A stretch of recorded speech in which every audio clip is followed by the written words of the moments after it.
Bonjour à tous et bienvenue dans cette nouvelle vidéo. Aujourd'hui on va parler argent. Vous cherchez à investir mais vous ne savez pas par où commencer, vous êtes clairement au bon endroit car je vais vous présenter mon top 3 des meilleurs investissements de 2025. Évidemment, ceci n'est pas un conseil en investissement mais c'est un conseil que je donnerai à un membre de ma famille. Mais évidemment, il faut toujours faire des recherches et se renseigner de soi-même pour investir. Donc en troisième position, on retrouve les SCPI. Donc c'est les sociétés civiles de placement immobilier. Donc c'est de l'immobilier papier, tout simplement. C'est un moyen simple d'investir dans l'immobilier sans avoir à gérer des locataires ou des travaux, tout simplement. Donc on a tous les avantages de l'immobilier sans les inconvénients de la gestion locative. Donc tout simplement d'acheter un appartement et de le faire louer. Donc les SCPI, qu'est-ce que c'est? Concrètement, vous allez investir une somme d'argent, par exemple 10 000 euros, et c'est comme si on allait vous reverser des dividendes, par exemple 5% de 10 000 euros, donc 500 euros divisé par le nombre de trimestres qu'il y a dans l'année. Donc j'ai mis en avantage la passivité, vous avez juste à cliquer sur un bouton pour investir, et vous avez investi dans les SCPI, voilà, c'est tout simple, il n'y a rien à gérer, c'est complètement passif. Ensuite j'ai mis diversification.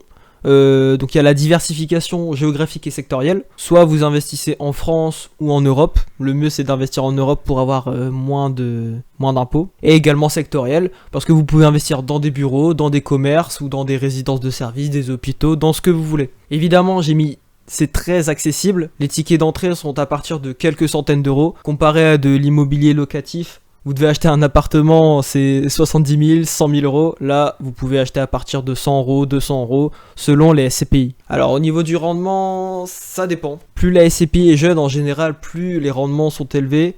Donc, ça peut aller de 4 à 8%, ça dépend. Je vais vous afficher un tableau juste là. Donc là, voilà, c'est le rendement moyen de l'année 2024. Avec en première place Remake Live, Hirokozen et Quorum Origin. Donc le taux de distribution, on peut voir que c'est aux alentours des 6-7%. Après là, actuellement c'est assez élevé. Je pense que c'est entre 5 et 6% la moyenne, on va dire. Ensuite j'ai mis démembrement possible. Alors le démembrement c'est un peu plus compliqué, mais ça peut être très intéressant. Donc d'acheter en démembrement, c'est simplement d'acheter, mais vous ne serez pas l'usufruitier. C'est-à-dire que vous ne toucherez pas les loyers. Mais en contrepartie, vous achetez avec une décote. Là, je suis sur le site de Louvainvest qui nous ont fait un magnifique tableau pour nous montrer les meilleurs SCPI à démembrement. En général, le démembrement, c'est pour ceux qui ont une TMI, donc une tranche marginale d'imposition plutôt élevée. Et en première position, on a Sophie Dynamic qui, au bout de 7 ans, on ne touche pas les loyers. Pendant 7 ans, on a en moyenne une décote de 5,92% par an. Il y a également Hirokozen qui est très intéressant, qui au bout de 3 ans propose 4,75% par an. Donc là, ils nous font une simulation de démembrement avec SCPI qui nous explique que si on investit dans cette SCPI, le prix de la part coûte 1080 euros et qu'on y investit 100 000 euros, on aura 131 parts à 761 euros. Si on effectue un démembrement sur 7 ans, on aura 137 000 euros. Donc soit un gain total net d'imposition et net de frais de 37 000 euros. Donc voilà, le démembrement ça peut être intéressant, mais c'est au cas par cas. Pour les inconvénients, j'ai mis les frais d'entrée élevés, entre 8 et 10%. C'est normal, il faut payer des gens qui cherchent les appartements, qui les rénovent. Enfin, il y a énormément de gens à payer, donc c'est logique qu'ils se prennent des frais. Souvent c'est des frais d'entrée, après vous avez des SCPI sans frais d'entrée, comme Quorum, mais derrière il y a d'autres frais ailleurs, donc forcément il y aura toujours des frais, c'est normal. Et en deuxième inconvénient, j'ai mis moins bon rendement que de l'immobilier locatif. Et oui, évidemment, si vous faites de l'immobilier locatif, que vous achetez un appartement à 100 000 euros, que vous avez un crédit à 500 euros et que vous remboursez ce crédit par les montants du loyer, vous n'aurez jamais payé l'appartement.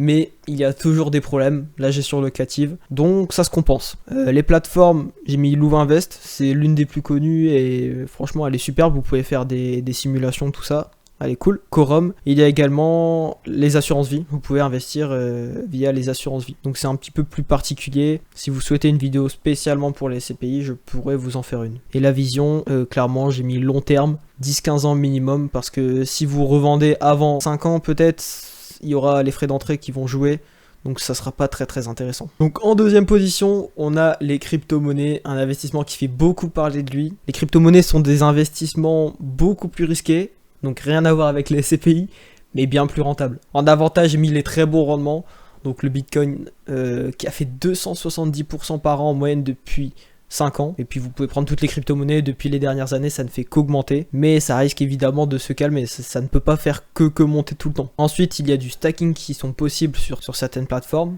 c'est tout simplement le fait de bloquer vos crypto-monnaies, donc vous ne pourrez pas les retirer pendant un certain temps, mais on vous génère des intérêts et vous percevez comme si vous percevez des dividendes. Et ensuite, j'ai mis l'accessibilité, c'est très accessible, vous pouvez acheter des cryptos à partir de 1 euro, donc c'est très simple d'investir en crypto-monnaie. Les inconvénients, évidemment, c'est très volatile, votre portefeuille peut faire plus 10% ou plus 20% une journée et le lendemain faire moins 30. Personne ne sait et personne ne pourra vous dire si ça va augmenter ou si ça va baisser. Et attention, c'est assez complexe pour les débutants, donc il ne faut pas investir dans n'importe quoi.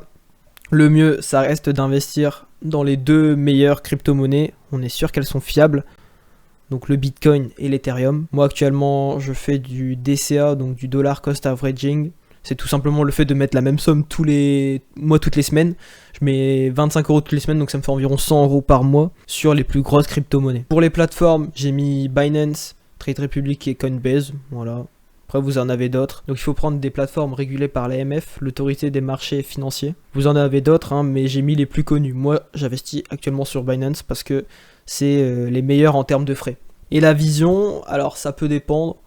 Soit vous faites du court terme, mais vous risquez de perdre beaucoup. Si vous essayez de timer le marché, personne ne peut savoir si ça va augmenter ou baisser.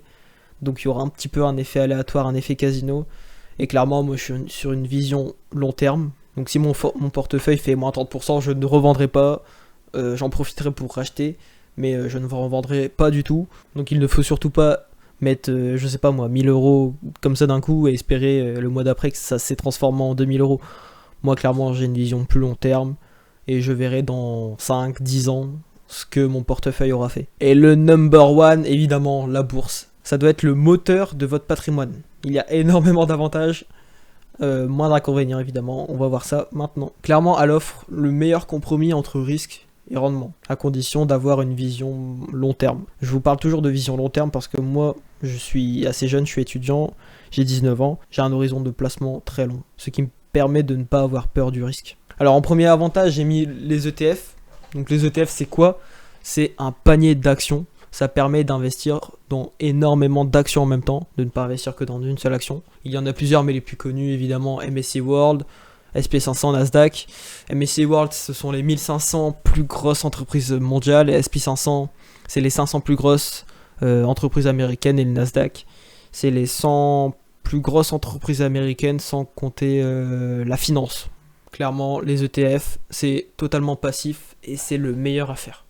Après, en deuxième, j'ai mis le rendement. Évidemment, le rendement, le SP500, 14,51% sur les 10 dernières années. Le MSCI World 11,41% et le Nasdaq 19% par an en moyenne sur les 10 dernières années. Évidemment, c'est assez haut. Ça risque pas d'avoir une aussi bonne performance sur les années futures, que la bourse à très long terme sera toujours en plus-value. Mais je reste convaincu, évidemment, les performances passées ne peuvent pas prévoir les performances futures. Après, en deuxième point, j'ai mis simple et accessible. C'est super simple de créer un compte, tout se fait en ligne. Moi, j'utilise l'application Bourse Direct. Mais franchement, c'est sur Bourse Direct, on peut investir à partir de 80 euros. Mais je sais qu'il y a d'autres plateformes que vous pouvez investir à partir de 1 euro. Donc honnêtement, c'est très simple et très accessible. Ensuite, j'ai mis liquide et rapide. Lorsque vous faites un ordre, vous avez directement vos titres dans votre portefeuille. Vous ne devez pas attendre comme lors de rachat d'assurance vie par exemple. Ensuite, j'ai mis peu d'impôts. Je vais tout de suite faire le lien avec la plateforme qui est le PEA, le CTO et l'assurance vie. Donc le PEA, le plan d'épargne en action, c'est concrètement la meilleure solution pour investir en bourse. Vous pouvez investir seulement dans des actions françaises et également dans des ETF pour être exposé au marché américain. L'avantage premier du PEA, c'est d'avoir un avantage fiscal au bout de 5 ans. Donc sur les plus-values, en temps normal, vous payez 30%, c'est ce qui s'appelle la flat tax, donc 30% sur les plus-values. Imaginez de plus-value, on vous prend 3000 euros. Mais là, à partir de 5 ans, ça passe à 17,2%. Donc on vous en prendra que 1700 euros. C'est clairement le gros avantage du PEA. Après, vous avez le compte titre si vous voulez acheter des actions américaines, du style Microsoft, Apple, tout ça. Et ensuite, l'assurance vie, c'est clairement le pire moyen d'investir en bourse si vous êtes jeune. Après, c'est du cas par cas. Et chaque personne peut avoir ses raisons d'investir dans des assurances vie, dans des comptes titres ou dans des PEA. Et en dernier point, j'ai mis l'ETF x2. Alors, gros guillemets sur l'ETF x2 que j'ai découvert très récemment. C'est tout simplement un ETF, par exemple le SP500, mais qui réplique x2 les performances journalières. C'est-à-dire que si le SP500 fait 1% aujourd'hui, et ben l'ETF x2 fera 2% tout simplement. Mais c'est assez compliqué à comprendre et je vais pas rentrer dans les détails. Si vous souhaitez une vidéo sur l'ETF x2, donc on appelle ça un ETF à levier, j'en ferai une, il n'y a pas de problème. Au niveau des inconvénients, bah oui, j'ai mis assez volatile parce que la bourse, comme on l'a vu par exemple en 2022, elle a fait moins 30%. Vous pouvez d'une journée à l'autre faire 5% et 5% le lendemain. C'est moins volatile que la crypto, mais ça reste volatile. Et oui, évidemment, exposition au risque. Ça peut être un avantage comme un inconvénient également. Comme on l'a vu ces derniers temps, le CAC 40 n'allait pas très bien, notamment en rapport avec les élections législatives. Et là, comme on a vu, il y a eu un gros boom sur les cryptos et sur la bourse lorsque Donald Trump a été élu. Donc évidemment, vous vous exposez à tout ça. Donc la plateforme, on en a parlé. Pour le PEA, moi j'utilise Bourse Direct, mais il y a également Bourso qui est très correct.